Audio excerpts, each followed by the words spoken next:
धोरम ᱧᱩᱛᱩᱢ लैते मिद बार कथा। धोरम मेनते दो आबो चेद बो बुझेवा। धोरम मेनते दो पालेन नोआ गे बुझेआ मानमी जीवन नापायते बिताव लागिद जहां सावता रिया जहां को अरिचाली मनाव बाताव हुयुआ आर ओना सावता रिया अरिचाली को जहां तेदो सामटाव दोहो से रिहिट ताहेना ओनागे ओना सावता रिया धोरम दो। पुथी पाथाम पढ़ाव काते जहां तिना इन तेबा तियो अकादा ओना लेकाते दो धोरम ᱧᱩᱛᱩᱢ लई रे दो साधु रामचंद मुर्मू गे सारी धोरम ᱧᱩᱛᱩᱢ लई आर पासनाव रिया एतोहब कामी रे दोय ताहे कना आर रघुनाथ मुर्मू दो सारना धोरम ᱧᱩᱛᱩᱢ लई आर पासनाव रिया एतोहब कामी रे दोय ताहे कना। नुकिन ᱧᱩᱛᱩᱢᱟन गमके बेगर सारी सारना धोरम ᱧᱩᱛᱩᱢ छटियर मारांग रे आरहों जहां गमके को ताहे कना से चेता ओना दो इन्या बाडाय बानुआ।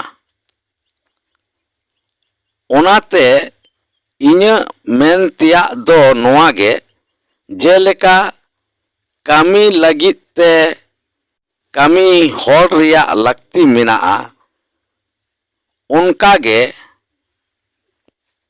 ओनोलिया कोआ ऑल को लगित ते पापाहाड़ाव से पठुआ को रिया हों लक्ति मिनाआ।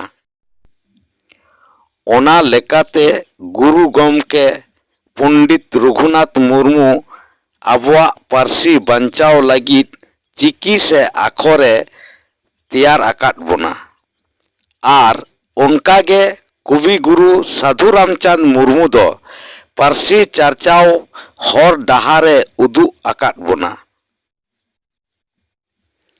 नुकिन मोहतान गमकेया एनेम ताकिन दो ओरापारी। नुकिन दो अकोय हों अकोय ठेन बांकिन लिचड़ गिया आर आबो हों उनकिना उदु डाहार तेगे बो ताड़ाम अकादा। आगाम दिन रेहों बोन ताड़ाम इदी गिया।